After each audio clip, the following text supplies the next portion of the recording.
We're seeing more devaluations with airlines and hotel groups. Some changes are not ideal, but still fine-ish, and other ones are outright not defensible. There still is value to be had of transfers, but you need to be a lot more careful. So before, you could pass or transfer to pretty much everyone and you'd be fine. Nowadays, you have less good options, but still viable. The two programs we're going to deep dive into are IHG for hotels and ANA for flights. Big favor though, before we dive into everything, is to hit the like button to help with the algorithm. It surprisingly does help, and if you know someone that might benefit, then share this with them. Super fast, but if you are looking to reload your point balance, there's a popular travel card with a 100k limited time offer that I'll link down below. You're going to get 100,000 bonus points after 5,000 spend in the first 3 months. Whether you want to travel or get cash back, you have a ton of flexibility.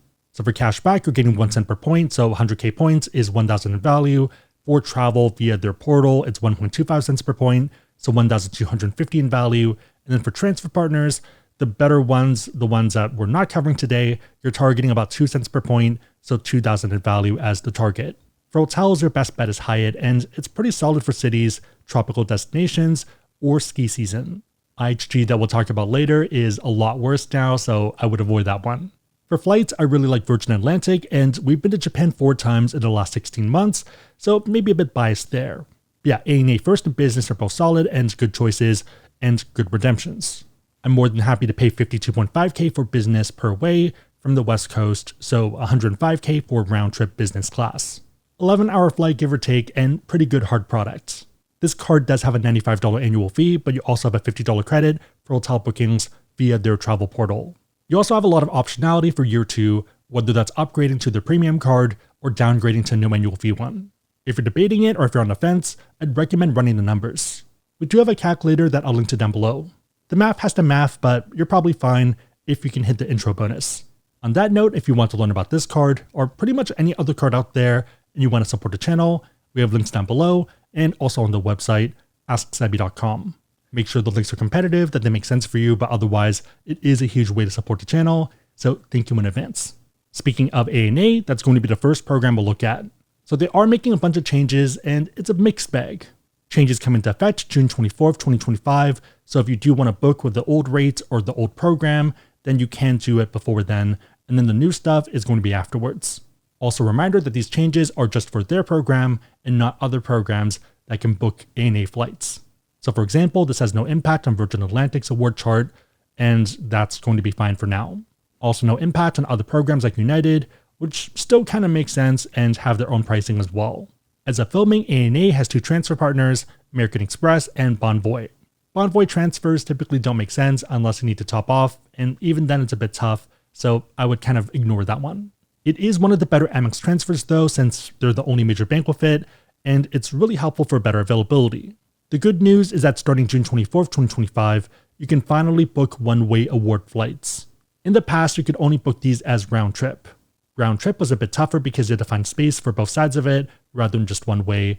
And if you are a bit more of a last minute person, if you're more transient, then it could make travel more prohibitive. Another problem is that it required a lot more points. And if you didn't have enough Amex points, then you were kind of out of luck. With the one way, it becomes easier to mix and match. So let's say you fly Japan Airlines over and then ANA back. Pricing is pretty solid for low and regular season. For one-way business, you're looking at 50,000 miles or 52.5 thousand miles. For first class, it's 75k for low season and 85k for regular. High season pricing though is pretty prohibitively expensive to me, and luckily those dates aren't too bad. They're mostly centered around 4 key periods and arguably 3. For 2025 and 2026, high season includes New Year's, the few days of it, Golden Week, summer break, and Christmas holidays. The biggest one though is that month in the summer. Summers in Japan are pretty brutal though, and we were there last summer and it was 104 and humid. You were pretty much sweating the moment you stepped outside, or maybe 30 seconds or 60 seconds afterwards, so not the most fun. To the point that I was trying to find a consumer version of the air conditioner jacket that a lot of workers had. I don't think you're missing much for summer, but your mileage may vary if you like heat. Christmas break though is a loss, and same with New Year's, but I feel like you can travel around that. Note that Cherry Blossom Festival is not affected. So that's going to be March to early April, and when a lot of people want to go to Japan. For Golden Week, I'd recommend not going during that period anyways because it gets pretty aggressive. But yeah, it just depends on you if you don't mind crowds and huge lines. A lot of it is Japanese people traveling domestically within Japan, or Japanese people coming back home to see family. One interesting question is whether the new ANA one-ways are better than Virgin Atlantic. To keep it simple, we'll ignore fees, but it is a factor as well. If you're traveling from Central or Eastern US, specifically for low or regular season, then ANA just makes more sense for business class. Pretty much exactly the same idea for first class, and availability will probably be better as well. For West Coast and Canada, you're more impartial for business, but for first class, Virgin makes more sense. Also, regardless of which coast you're on, for high season, Virgin just beats ANA outright. So that's the good news. The bad news is that they did technically increase the prices for high season for round trip. Again, one-way didn't exist before, but it will track with the one-way prices. If you look at the round trip chart, prices have gone up for high season. Right now for business, it's $110K and it's going up to $165. For first, right now it's $200 and then it's going to $300. Low and regular season are unaffected though, and it's pretty much divided by 2 to get to the one-way prices. So if you do want to travel during high season, then I'd book now. Given the math, I think owning business makes sense given the one-way effective price, but yeah, it just depends on you there. Even worse is that ANA is getting rid of the round-the-world tickets. For a lot of people, this was the holy grail. This allowed you to book up to 12 segments of ANA and other Star Alliance airlines with up to 8 city stopovers. This was perfect if you had 2 to probably ideally 8 weeks of vacation and you were enjoying your time. It's pretty common for honeymoons, retirement, and anniversaries. There are a bunch of rules and tactics here, so you have to continuously go in one direction, whether east or west. You technically cannot backtrack by the terms, but sometimes they did allow it if it was very minor. You have to cross both the Atlantic and Pacific Ocean, and it has to be at least 10 days. Also, if you did have different products, let's say you're flying first and business, then the price is going to be based off the highest of the ones. So for most people, they would pick business because you can't really guarantee first all the way around, or it's very tough. Some people did it anyways, but routing is not the easiest. You still can't book these until June 24th, 2025, and travel has to be within 12 months of booking, so you technically have a long time to travel. Like, if you push it really far away, you have until about June 2026 to start traveling. Also, flights within your round-the-world trip can be changed afterwards, so you might want to do the booking and then do micro adjustments afterwards. The reason people do this is to lock it in and have at least the whole flight booked, and then if you want to extend your time in Japan or Bangkok or something, or London, then you can still do that. I'm going to run through a few different scenarios and itineraries in an upcoming newsletter, so probably both first and business, so if you're interested, consider subscribing over there. Or go to AskSebby.com/newsletter. Also let me know if you have any destinations in mind, and I'll try to use it as an example. Otherwise, it's probably going to be based off aircrafts and the products. The other program that's getting devalued is IHG, and this one's super confusing to me. So they pretty much took a knife and gutted their program. Also did a bit of borderline questionable things to me since they just had a points promotion a few weeks ago, I think, and yeah, that's not a good look. We already have seen them devalue the program in the past, so not a surprise, but now they've expanded it even more. In the past, the points and hotel prices existed in a band, and it was pretty tight, it didn't really go that far. Now they've either gotten rid of the band or kind of just stretched it out really, really far to the point that it doesn't make sense. So in the past, the maximum number of points was 120K per night, which is still a ton, but might still make sense for very expensive hotels. Pretty much just the Maldives and Bora Bora because normal places are not that expensive, and even then, it could be tough. Now they've completely tossed that off the table, and it's interesting. Starting with Bora Bora, the Intercontinental Moana, and also Thalasso are absurdly priced per night, 152K and 218K, and these are just random dates. This is the first search, just me doing it right now.